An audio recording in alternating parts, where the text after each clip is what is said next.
Sahabat KM Hafiz, kembali lagi dengan saya Syahid Mujita Hidi dalam podcast. Terutama saat ini kita akan bahas soal olahraga. Dan sudah hadir, ya bisa dilihat sendiri. Kenapa saya pakai ini? Saya akan datangkan salah satu dari pemain Madura United, Kang Asep. Ya, saya panggil Kang gak apa-apa ini? Gak apa-apa. Gak apa-apa. Asep Berlian. Kenapa saya panggil Kang? Karena Asep Berlian ini dari Bogor, yang basisnya memang di sana itu orang Sunda ya Kang? Orang Sunda. Tapi selain saya panggil Kang Asep, kita bisa panggil Kang Asep ini Gattuso. Kenapa sih kok harus panggil Gattuso? Kenapa sih Kang? Awalnya kok bisa dipanggil Gattuso, legenda dari AC Milan dan timnas Italia juga. Itu mungkin lihat dari kerja keras saya di lapangan selama ini kan. Terus kebetulan ada fans AC Milan, Kang Mamat itu, dilihat sosok beliau jadi disamain lah kayak Gattuso. Ya akhirnya semua ikutin kayak gitu. Sebenarnya disamakan atau memang Kang Asep punya karakter permainan mirip dengan Gattuso sebenarnya? Ya mungkin mereka kira saya mirip-mirip ya, kerja kerasnya saya main di lapangan, makanya beliau samakan dengan Gattuso. Tapi kalau saya sih ya lebih baik buat diri sendiri karena emang karakternya begitu ya udah. Tapi saya lihat memang Gattuso itu kan tipikal tanpa kompromi ya. Kang Asep juga seperti itu, bermain tipikal tanpa kompromi, jadinya disemakan. Mungkin itu jadi penguat gitu ya, jadi penguat. Jadi kentalnya saya disamakan sama Gattuso mungkin itu ya. Jadi ya udahlah, kalau itu selama positif dan baik ya nggak ada masalah sih. Tidak ada masalah ya. Dengan disematkan nama Gattuso sebenarnya ngefans atau fans yang lain atau apa sih? Kebetulan kalau buat di luar negeri sendiri saya ngefansnya ke Gattuso. Casemiro. Real Madrid dulu itu ya. Itu sih buat motivasi aja sih. Motivasi. Kadang saya lihat di YouTube juga setiap mereka pengambilan bola, cara kerja keras mereka, ya itu sih yang saya ambil dari mereka. Jadinya tipikal tanpa kompromi itu belajar dari kedua orang tersebut itu. Sedikit lah, maksudnya masih banyak juga lah masukan dari pelatih sebelumnya. Ya, karena emang kalau tipe gelandang bertahan itu ya seperti itu. Tapi berjalannya waktu, pengalaman yang nggak harus saya selalu tabrak orang. Iya benar. Iya, sekarang otomatis lah. Tanpa kompromi kan berarti bukan mencederai lawan. Ya, nggak ada niat. Tapi menghentikan lawan untuk masuk ke daerah paling dalam ini. Ya, seperti itu. Kenapa kok harus Gattuso dan bukan Casemiro yang disematkan? Mungkin lebih karakternya ke arah Gattuso itu. Lebih ke arah Gattuso. Ya, lebih arah ke Gattuso itu karena emang kerasnya kan. Kalau misalnya Casemiro itu lebih simpel aja dari main bolanya. Kayak gitu. Kayak saya diperhatikan dari nama Gattuso itu. Lebih kepada Gattuso. Iya. Kalau tipikal tanpa kompromi itu sudah terbiasa sejak kapan sih sebenarnya? Dari saya U18 Suratin. Sejak Suratin itu udah terbiasa bermain seperti itu. Karena dulu itu sebetulnya saya bukan gelandang bertahan. Bukan gelandang bertahan. Ya, sebenarnya apa sih? Striker. Iya. Jadi awal saya masuk skuad U18, masuk jadi striker. U18 klub PSB Bogor. Suratin ya, dulu masih junior. Ya. Setelah itu saya jadi striker, baru dibilang jadi cemoohan masukan pelatih itu dijadikan motivasi buat saya. Karena dulu main bolanya itu saya style, nggak ada karakter keras seperti itu. Iya. Gitu. Pada akhirnya saya latihan terus jadikan motivasi. Akhirnya ketemu juga saya jadi gelandang bertahan di satu momen gitu. Bukannya bermain sebagai striker itu memang lebih freestyle atau apa itu? Ya, ini benar-benar style banget. Jadi kalau misalnya style dari segi performance atau dari segi permainan? Dari permainan. Benar-benar teknik gitu. Teknik. Iya. Terus dibilang sampai akhirnya ada kata-kata main kamu kayak Ayu Azhari. Kenapa Ayu Azhari kayak perempuan? Karena senggol sedikit jatuh. Iya. Memacu motivasi buat saya. Dan ada satu momen saya disuruh jadi gelandang bertahan gara-gara gantikan posisi teman. Yaitu karakter. Itu dalam pertandingan atau sebatas di latihan? Awalnya di latihan aja dicoba. Lihat karakter saya, ternyata saya bisa keras dan bekerja keras. Dan akhirnya di kompetisi pun saya dimainkan di gelandang bertahan. Di gelandang bertahan. Dari situ alhamdulillah respon baik, semuanya baik positif, ya akhirnya sampai sekarang. Tetap di gelandang bertahan. Berawal dari striker berarti. Berawal dari striker. Iya, iya. Berarti sejak ikut sekolah sepak bola dulu?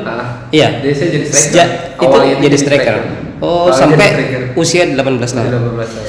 Akhirnya saya jadi gelandang bertahan sampai sekarang alhamdulillah. Dan karakter itu nggak hilang. Nggak hilang sampai jadi strikernya itu yang hilang. Emang kalau gelandang bertahan terlalu banyak gocek kan nggak bagus juga. Nggak bagus juga. Karena emang tugasnya kita harus simpel. Harus simpel. Ya, menjadi jembatan buat mengaliri awal serangan, terus bertahan untuk menjegal lawan dan memutus serangan lawan juga. Iya. Tugasnya. Kembali ke tipikal tanpa kompromi. Risikonya itu biasanya dapat kartu kan? Iya betul. Dapat kartu. Itu nggak takut itu. Akumulasi kartu kan bisa gak main atau apa gitu. Sebenarnya kalau untuk berpikiran di situ nggak ada ya, kita lepas aja. Karena lepas kalau aja. misalnya kita berpikir di situ itu malah main bola malah nggak enak juga kan. Karena kita nahan takut dapat kartu atau apa, ya udah kita hajar aja ya, nikmatin aja di saat kita pertandingan emang waktunya emang harus kartu, karena kan situasional di lapangan kan. Kalau emang itu menguntungkan dan itu tidak emang sengaja atau tidak kita buat pelanggaran pengen kartu, ya udah. Berarti yang penting niatnya main keras bukan kasar. Ya, bukan kasar. Tapi alhamdulillah sih selama ini belum pernah saya main langsung kartu merah. Belum pernah ya. Hanya peringatan aja. Ya, penting aja. Ya, walaupun penting. Resiko itu kan. Resiko. Gelandang bertahan. Ya, udah nggak aneh lah. Tiap klub pasti ada yang begini. Ya, seperti itu. Setelah main di Bogor itu hijrah ke klub apa? Setelah di Bogor saya hijrah ke Jakarta. Jakarta. Pulang pergi Jakarta ada namanya klub Urakan. Urakan. Urakan itu main di kompetisi? Kompetisi divisi 3. Divisi 3. Berarti Bogor di Jakarta. Kan? Jadi Bogor Jakarta pulang pergi semuanya setiap hari. Satu latihan enggak? Seminggu 3 kali. Seminggu 3 kali. Awal semuanya dari amatir. Dari amatir. Jadi, iya. Tapi proses menuju ke atasnya alhamdulillah sudah saya jalanin semua. Di situ berapa tahun di situ? Di Urakan itu hampir 1 tahun. Hampir 1 tahun. Sebelum bergabung dengan klub Pelita Jaya U21. Pelita Jaya U21. Oh, itu masih usia berapa di Pelita Jaya U21? 19 tahun. Berapa? 19 tahun. 19 tahun. Ya, karena kan kayak sekarang ini kan ada akademi under 20 kan. Iya, ya, 20. Saya termasuk di situ waktu masih ada Pelita Jaya. Di usia yang 19 tahun sudah masuk di kelompok usia U21. Iya. Iya. Ya alhamdulillah. Terus dari Pelita Jaya ke kita 2 tahun di Pelita Jaya, satu tim itu dialihkan ke Persika karena Pelita Jaya itu kan dulu Persika Karawang. Persika Karawang, iya. merger sama Arema kan. Jadi Pelita Jaya udah nggak ada, kita langsung pindah ke Persika Karawang. Dari divisi 3 ke Persika Karawang. Sebelum ke Persika itu ke Perseba dulu. Sebelum ke Pelita Jaya itu ke Perseba, dari Urakan Perseba dulu. Divisi 2 dari Perseba langsung ke Pelita Jaya. Perseba Bangkalan atau Perseba Balikpapan? Perseba Bangkalan. Berarti sebenarnya Perseba ya. Pakai E. Berarti Madura itu klub pertamanya di Perseba Bangkalan itu. Itu klub saya dari luar kota, masih ngerantau ke luar klub pertawan pertama ya, di Madura. Kesan pertama gimana? Ya, itu berarti kan masih usia sekitar 18-19 tahun berarti ya, kalau 19 tahun ya.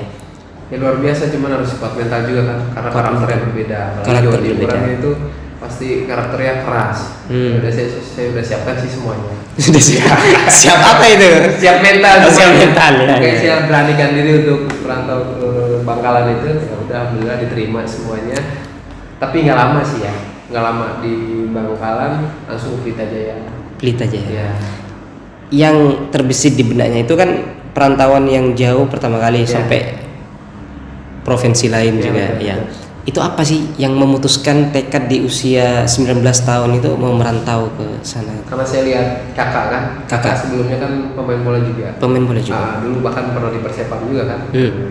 Terus dia pensiun, banyaklah klub dia yang dia lewatin. Kayak saya lihat patokannya ke kakak aja bisa, kenapa saya enggak? Saya udah Iya. tekad dari Bogor ke Jakarta disuruh untuk ke Bangkalan, ya udah, kenapa saya enggak? Iya, iya.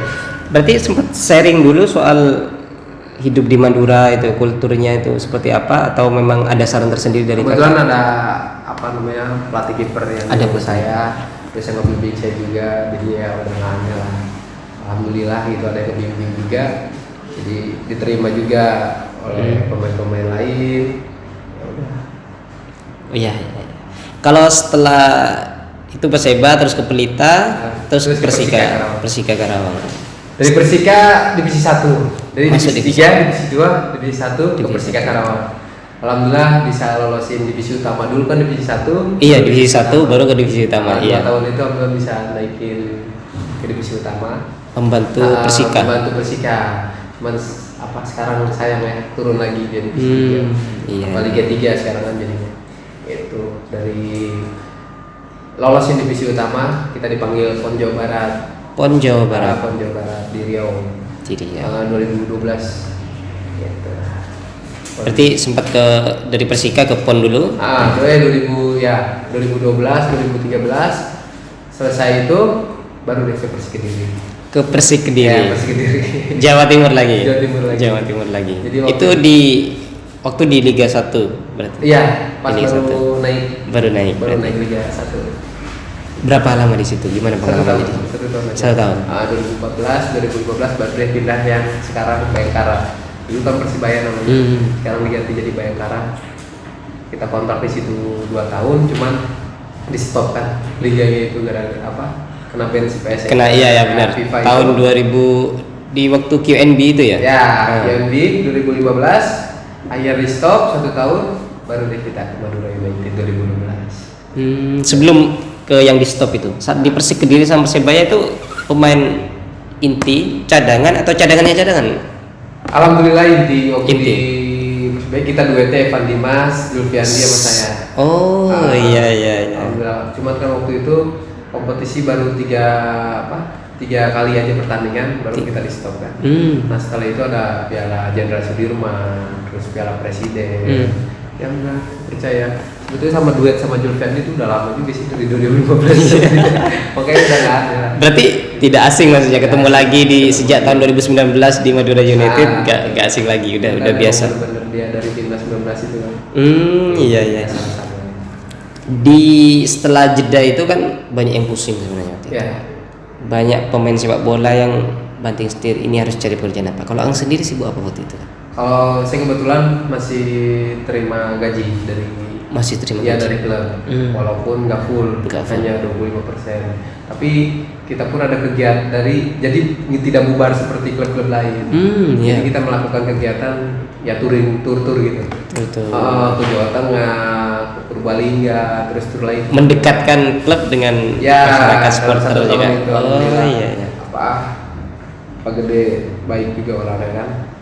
Dia perhatian ke pemain, makanya dia ambil kegiatan seperti itu. Alhamdulillah dalam 1 tahun itu jadi nggak kayak seperti yang lain lah gitu. Jadi kita tetap kegiatan di Surabaya terus. Baru tahun 2016 kembali lagi ke Madura. Bergabung dengan Madura United. Kenapa menerima pinangan Madura United? Kebetulan sebelumnya juga saya udah kenal juga kan sama bapak beliau, kebetulan orangnya baik juga, ya udah kenapa enggak saya Pak coba. siapa ini? Pak Hasanul. Oh Pak Hasanul. Bapak Presiden. Presiden Madura United. Kenal terus itu diajak langsung untuk gabung ke Madura United. Diajak gabung, tapi saya proses normal lah, proses seleksi lagi kan, karena pelatih baru itu kan waktu Gomez de Oliveira itu. Karena dia pengen lihat, ya waktu itu belum langsung kontrak karena kita prakontrak aja. Kita sebelum berangkat ke Gubernur Kaltim itu. Piala Gubernur Kaltim. Yang jadi runner up itu. Ya, yang jadi runner up. Sebelumnya itu prakontrak, kita berangkat di sana. Alhamdulillah hasilnya bagus. Walaupun kita juara 2 tapi luar biasa kan. Luar biasa. Gitu.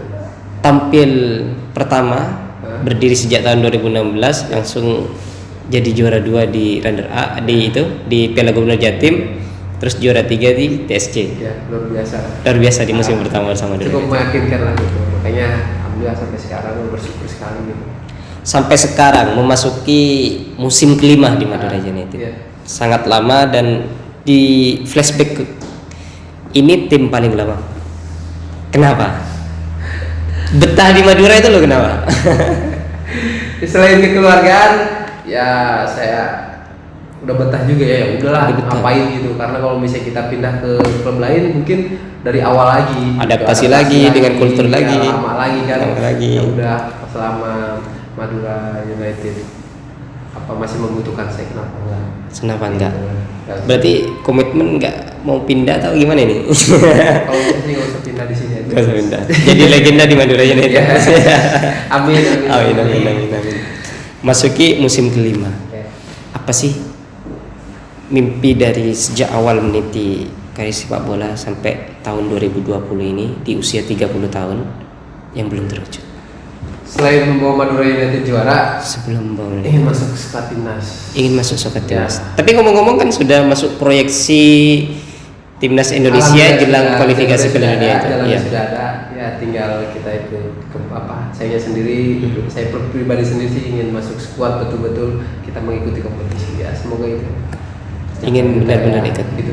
Tapi ini satu langkah udah udah mendekati Ya, untuk sudah ada ikut itu. jalannya. Itu udah terbayang sejak kecil atau memang belum terbayangkan bisa sampai bermain di Timnas Indonesia? Pastinya kalau untuk karir sepak bola itu semua pemain sama ya. Sama. Ingin memasuki. Oh, berarti itu ketika untuk- pemain merintis itu, Ya. mereka pasti di benaknya pengen main di Timnas Pasti, Indonesia. Pasti main di Timnas. Cuman kan kita harus menampilkan permainan yang terbaik setiap pertandingan kan. Ya, makanya saya selalu lakukan itu dalam latihan, kayak latihan tambahan. Sering latihan tambahan, Ya, walaupun kesempatan itu kapan datangnya kan kita nggak tahu, tapi kita selalu percaya. Saya percaya akan jalan Tuhan, ya udah. Alhamdulillah akhirnya ya tinggal nanti kita buktikan pasti pemanggilan berikutnya. Di panggilan berikutnya. Ah. Iya. Selain di Timnas ini, bicara lain, Nah, risiko jadi pemain sepak bola. ya. Dengar-dengar salah satunya memang sudah memiliki 2 anak, Ya. tapi tidak bisa mendampingi persalinan istri. Dua-duanya juga. Gimana? Itulah resikonya, tapi alhamdulillah kalau istri sendiri mengerti dengan kondisi dan keadaan yang pekerjaan yang saya jalani ya. Karena dari awal kita mau menikah, satu sama lain sudah tahu lah resikonya apa. Tapi kan situasional juga kan. Ada kontraknya juga itu ya? Apa? Waktu baru ketemu tuh. Enggak. Cuma dia ngerti pekerjaan. Ngerti aja. Ya, alhamdulillah dengan pengertiannya dia, alhamdulillah semuanya bisa dijalanin, walaupun kadang-kadang sedih juga ya.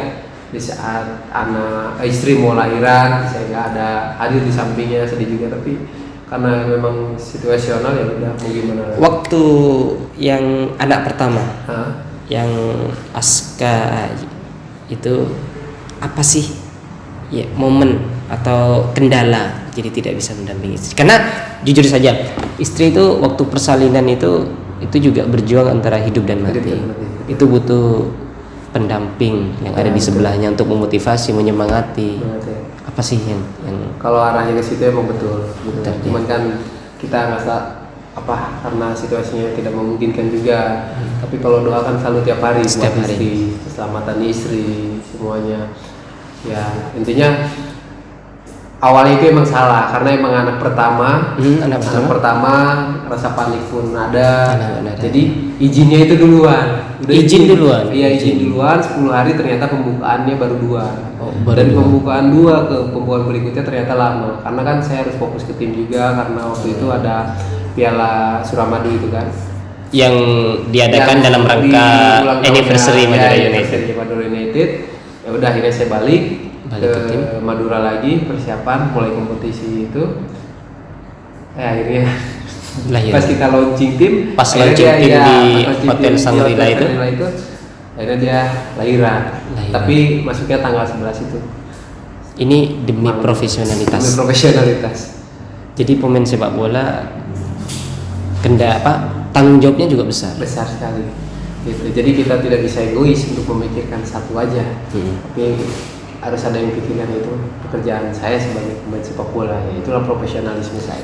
Saya yakin di momen tersebut itu sangat emosional untuk menentukan antara pilih tetap dulu atau kembali ke rumah untuk mendampingi istri. Apa sih yang terbesit di benaknya itu? Saya sih sebetulnya sebelum istri berangkat ke rumah sakit itu saya menjelaskan. Karena sebelumnya itu pas saya sebelum berangkat dari rumah pas izin 10 hari itu bilang ke dia bahwa saya kerja, kalau misalnya emang mulai kerasa dan harus ke rumah sakit, ada orang tua dan mertua juga yang siap untuk mendampingi istri, ya alhamdulillah dia bisa mengerti, akhirnya didampingi oleh orang tua yang sebenarnya. Gitu. Sedih sih, tapi ya sudahlah. Anak yang kedua kembali terulang kembali. Iya. Iya. Gimana nih? Udah belajar dari pengalaman pertama, lebih lega atau tegangnya sih? Udah belajar dari pengalaman yang pertama ya. Tegangnya nggak terlalu kayak yang pertama. Karena benar-benar kalau yang pertama itu ya namanya anak pertama kan gitu. Tapi yang kedua saya lebih ngasih pengertian lagi ke dia karena emang situasi saya lagi tes waktu itu kan timnas dan nggak bisa izin karena kondisi lagi covid, daripada saya harus bawa penyakit buat anak dan istri, ya udah akhirnya saya stay, intinya berdoa juga sih gitu. Itu waktu TC timnas. Oh, TC timnas 30 tinggal 30. Berarti waktu itu kendalanya juga demi keselamatan dan kesehatan keluarga. Iya, kebetulan nggak boleh izin juga kan. Tidak karena boleh izin juga. Kita pikirnya itu selain anak dan istri untuk staf dan pemain yang lain yang ada di hotel. Ini yang kedua, apa sih yang disampaikan istri? Udah 2 kali nggak bisa dampingin. Apa sih yang disampaikan istri? Awalnya itu sebetulnya dia ingin sekali lah didampingin sama saya. Pokoknya kalau misalnya saya lahir anak kedua ini, saya pengen didampingin waktu sebelum ada panggilan timnas. Tapi ternyata berkata lain kan, kita rencana sudah ada arah ke situ, kebetulan waktu itu ada libur juga kan karena covid kan. Iya. Kita di rumah lama juga, ya akhirnya ada panggilan ke timnas. Gimana? Tapi alhamdulillah saya bersyukur punya istri baik sekali, pengertian sekali, ya dia mengerti.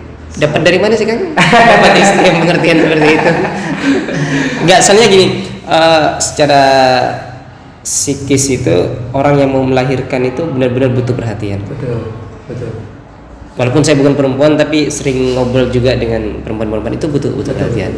Tapi bisa pengertian seperti itu bagaimana? Karena kalau udah dalam kondisi tekanan seperti itu kadang emosi, kadang apa itu pasti itu dapat yang sebaik itu dan pengertian seperti itu bagaimana itu ceritanya? Mungkin dia juga belajar dari pengalaman yang udah.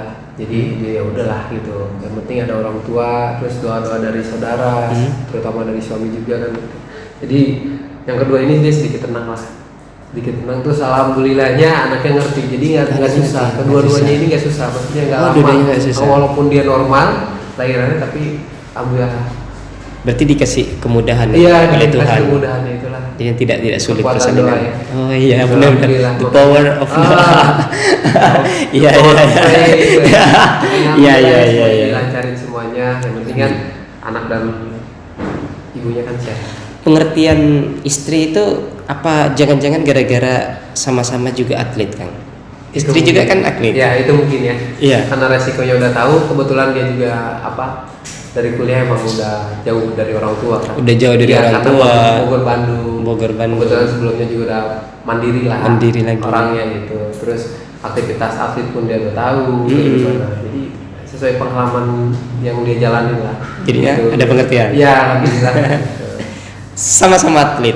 Berarti ini pertemuannya juga soal olahraga. Gimana ini ceritanya sebenarnya? Pasti yakin banyak orang yang tidak tahu bahwa Mbak Eka itu istri dari Kang Asep itu adalah seorang atlet juga, atlet dari hoki kan? Atlet dari hoki dan menikah dengan sesama atletnya yang atlet sepak bola. Gimana itu ceritanya sebenarnya kan? Jadi dulu pas Porda itu bareng. Porda. Ya, jadi bukan olahraga daerah. Bukan olahraga daerah.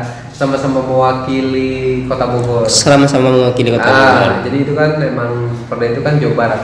Eventnya Jawa Barat, kebetulan tuan rumahnya Bandung waktu itu. Jadi pas persiapan kita sebelum menuju ke Bandung itu persiapannya gitu sama-sama. Cuma beda lapangan. Terus kadang-kadang. Terus ketemunya kan? Ketemunya itu dia masih sama yang lain. Aduh sedih gua kalau misalnya masih sama yang lain. Apa namanya ya, sering tahu lah dia, sering kita bercandain juga, kita godain, biasa lah kalau anak laki-laki pemain bola. Terus akhirnya dia tahu, cuman nggak tahu nih orang yang mana, tapi tahu maksudnya kalau anak-anak bola itu sering bercandain, sering godain. Kadang kita juga satu perkumpulan, karena setiap ada kegiatan 3 bulan sekali itu ada selalu pemanggilan semua cabang, semua atlet. Di situ kita kumpul, sering ketemu. Tapi kebanyakan sering cuman perhatian aja dari jauh perhatian, karena emang masih milik orang lain. Jadi tidak mengganggu. Tidak mengganggu, sebatas menyimpan rasa. Ya, sebatas menyimpan rasa. Nggak tahu pas waktu saya merantau ke Karawang itu. Waktu main lawan waktu bermain untuk Persika. Ya, itu sudah lama setelah Porda itu 3 tahun atau 2 tahun gitu, saya udah lama gak ketemu. Akhirnya takdir yang bertemu. Jadi awalnya itu waktu itu zaman masih BlackBerry ada suami pemain, istrinya teman dia. Oh, siapa itu? Ada atlet hoki juga. Kiper. Lupa lagi namanya. Siapa namanya? Terus dia bikin foto istri saya. Terus saya tanya, oh kamu kenal sama itu ya? Sama itu setelah berapa tahun itu Kang? 3 tahun. 3 tahun dari Porda. Dari Porda. Saya di Karawang, ternyata dia lagi kuliah di Bandung. Itu pun lagi kompetisi antar mahasiswa hoki. Gitu. Setelah itu saya tanya, oh ini sini ya, saya bilang gitu. Biasanya itu BB nggak pernah, BlackBerry-nya dia nggak pernah aktif, karena emang jarang aktif yang BlackBerry itu. Nggak tahu kenapa pas saya minta pinnya aktif. Kalau jodoh nggak kemana kan? Setelah saya chat dia, invite dia, terus minta nomor HP langsung karena dia bilang BB-nya nggak pernah aktif, dikasih nomor HP. Setelah itu nggak pernah aktif sama sekali. Bener. Ya udah kita ngobrol via telepon terus. Saya telepon nyambung, akhirnya kenapa nyambung sampai sama ini tuh gara-gara saya tanya, kamu masih pacaran sama yang lama? Saya bilang gitu. Dia bilang sudah putus. Sudah, akhirnya saya untuk putuskan. Iya. Ya ini alhamdulillah. Berarti untuk bersama dengan Mbak Eka, perempuan yang pengertian, sesama atlet itu butuh kesabaran menunggu selama 3 tahun. Selama 3 tahun. Itu selama 3 tahun. Itu mungkin yang dibilang jodohnya. Semoga aja sampai kakek nenek gitu. Ngomong-ngomong, saya dengar pacaran itu lama, 7 tahunan ya? Kalau pacaran 4 tahun. 4 tahun. Tunangan mungkin ya, atau nikah? Bener kita tunangan dulu.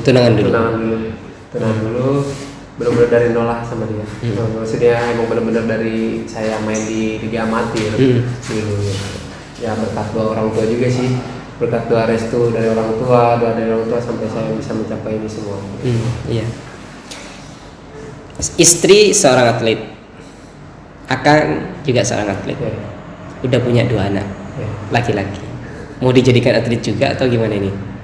Yang pasti sih kalau untuk langkah ke arah positifnya pasti saya arahkan ke olahraga. Tapi mau olahraganya apa kan kita nggak tahu. Tidak tahu ya. Tapi saya perkenalkan dulu ya itu tetap sepak bola. Tetap sepak bola. Entah dia mau jadi dokter, entah mau jadi apa, yang penting positif aja. Positif. Yang Arsa mungkin masih kecil, masih bayi baru lahir berapa bulan. Tapi yang Aska kan udah berusia 3 tahunan. 3 tahun. Berarti itu udah paling tidak kelihatan. Mengarah ke apa sih kalau yang Aska itu? Kalau Aska, alhamdulillah dia respon baik ke sepak bola ya. Sepak bola. The next Gattuso Madura United. Dia saking senangnya main bola itu fans Asep berlian. Serius. Jadi kan saya belikan baju Madura United kecil.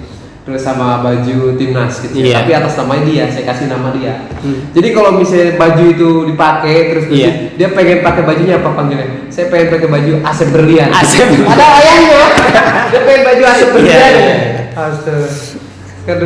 Tapi dia tahu kalau dia ayahnya Kang Asep. Dia tahu. Enggak, kirain enggak tahu. Enggak tahu. Jadi waktu itu emang sempat nggak tahu, cuman sama kelamaan kan tahu. Tapi tetap dia manggilnya Asep Berlian, bukan ayah.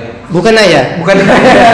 Kalau dia pengen pakai bermain sepak bola kayak itu, jauh dengan keluarga, lama nggak ketemu. Karena kalau misalnya di rumah itu manggilnya ya ayah biasa. Ayah biasa. Tapi kalau misalnya di saat dia pengen pakai baju Madura, pasti dia manggilnya pengen pakai baju Asep Berlian. Asep Berlian. Luar biasa. Berarti kalau udah diperkenalkan memang sering diajak main bola atau seperti apa sih? Atau waktu latihan sering diajak? Wah, selama libur di rumah waktu kemarin masa pandemi itu saya selalu diajak. Kadang karena kan kalau dia ke lapangan terus keramaian kan saya juga takut kan kondisi begini. Jadi kalau misalnya di area komplek di lapangan itu saya sering ajarkan berdua aja sih. Itu kalau rame-rame belum. Iya, karena kondisi begini saya takut. Oh, berarti Kang Asep juga memberikan tutorial langsung cara-cara paling tidak teknik dasar ajarkan dia latihan tentang bola, saya ajarkan lah basic-basic yang benar-benar passing bola, walaupun kadang-kadang harus sabar saya karena masih anak kecil kan. Iya pasti gitu. Cuman sebelum-sebelumnya kan saya pernah ajak juga ke dalam stadion, saya ajak gendong pertandingan resmi kan, memperkenalkan sejak dini. Sejak dini. Berapa bulan gitu ya. Berapa bulan. Iya, bahkan ada juga kan fotonya. Tapi kayaknya bukan hal yang tabu kalau Aska itu jadi Kang Asep kan memang terlahir dari bukan terlahir sih, keluarganya itu backgroundnya banyak yang pemain sepak bola, adik juga pemain sepak bola, kakak juga pemain sepak bola juga, Kang Asep juga pemain sepak bola, berarti tidak asing berarti. Tidak asing lagi. Tidak asing. Walaupun orang tua sebetulnya bukan dari olahraga kayak pekerja biasa aja sih. Gitu. Cuman dari awal kakak gitu, kakak yang mengarahkan untuk jadi pemain sepak bola atau main bola ya. Alhamdulillah sampai sekarang ponakan juga ikut semua jadi pemain bola. Iya. Ya intinya sih positif. Terinspirasi. Terinspirasi. Tapi yang ini positif. Selain olahraga sehat kan, jadi kegiatan olahraga juga. Ya, untuk mengais rezeki juga. Menghindari kegiatan negatif. Oh iya. Ini kan usianya sudah 30 tahun kan. Pemain sepak bola kalau di Indonesia itu tidak banyak yang 35 ke atas itu performa udah mulai menurun. Planning jangka panjang itu sudah dirancang mulai sekarang nggak kan? Agar memang ya udah nganggur aja di rumah kalau selesai main sepak bola atau seperti apa sih planningnya? Sebetulnya sih alhamdulillah. Kalau saya sendiri teman sekamar pun istri. Enggak. Masalah. Saya belajar pengalaman dari dia. Maksudnya dia orang baik juga kan. Namanya sering sharing lah. Saya banyak belajar dari dia juga. Umur dengan dia 37 tahun sekarang alhamdulillah masih eksisten. Ya. Intinya kan kita harus jaga kondisi. Ini mempersiapkan juga untuk masa tua nanti. Ya itu pastinya. Apa sebenarnya rencana atau belum terfikirkan fokus sepak bola aja atau memang udah terfikirkan? Saya pengen capai itu pengen punya lapangan bola sendiri. Pengen punya lapangan bola sendiri di Bogor gitu. Karena saya lihat di Bogor sendiri untuk bermain bola di lapangan yang bagus itu mahal. Gitu harus sewa. Kalau bisa di lapangan kampung-kampung itu susah sekarang. Berarti impian terbesar Kang Asep ingin mengorbitkan atau ingin melihat pemain-pemain sepak bola baru hebat dari Kota Bogor. Iya, dari Kota Bogor. Ya, terutama saya sendiri pengen punya lapangan sendiri. Karena kebanyakan sekarang punya SSB atau akademi tapi tidak punya fasilitas lapangan. Jadi satu lapangan itu dibuat berapa SSB, berapa akademi. Jadi tidak beraturan. Nah, saya pengen awalnya itu punya lapangan dulu. Punya lapangan dulu. Iya. Berarti punya lapangan dulu. Ya. Berarti nanti pengen punya SSB juga. Akademi ya. Akademi kayak gitu juga. Ya, ilmu saya selama bermain bola harus kita ini juga kan. Persiapan. Rata-rata pemain sepak bola ini bukan rata-rata sih, banyak pemain sepak bola yang biasanya ingin terjun jadi pelatih kan. Kenapa enggak pengen terjun jadi pelatih? Pastinya mau lah ke arah sana. Pengen juga? Iya, pengen juga. Tapi ya kita ikuti prosesnya aja yang ada. Kalau Indonesia waktunya saya harus jadi pelatih, kenapa enggak? Kan harus persiapan juga ngambil lisensi, lisensi. Karena kalau saya pikir Mas Slamet sendiri kan dia ambil lisensi di umur 36 tahun. 36 tahun. Ya udah, kenapa kita fokus aja dulu. Fokus dulu aja. Ya, fokus dulu. Udah waktunya saya harus ambil lisensi. Ya udah. Berarti sekarang fokus dulu ke impian membawa Madura United juara. Terus masuk skuad timnas Indonesia. Habis itu baru memikirkan selanjutnya untuk jadi pelatih sepak bola. Enak ya jadi pemain sepak bola kan? Ya, suka dan dukanya pasti ada. Tapi ya kita nikmatin. Mungkin ini udah jalan Tuhan juga. Rezekinya di sepak bola ya udah. Kita bersyukur, tinggal bersyukur aja. Tidak bersyukur aja. Yang terpenting kan sehat terus. Iya benar-benar. sahabat Kang Hafiz, inilah kisah menarik perjalanan suka duka jatuh bangunnya Kang Asep dan juga perjuangannya jadi pemain sepak bola seperti apa, harus jauh dengan keluarga tapi memenuhi tuntutan supporter dan masyarakat untuk memberikan yang terbaik. Padahal terkadang di balik layar itu tidak ada yang tahu bahwa kondisi pemain itu sedang apa, tapi orang banyak itu hanya melihat bahwa dalam pertandingan mereka harus baik. Kadang ada pemain yang main itu dalam kondisi punya masalah. Tentu sama dengan kalian mengerjakan ujian, saat kalian punya masalah itu pasti konsentrasinya akan berkurang. Mungkin itu bisa diambil dari pertemuan kali ini. Sampai jumpa di acara podcast KM Hafiz selanjutnya. KM Hafiz The Real Madura.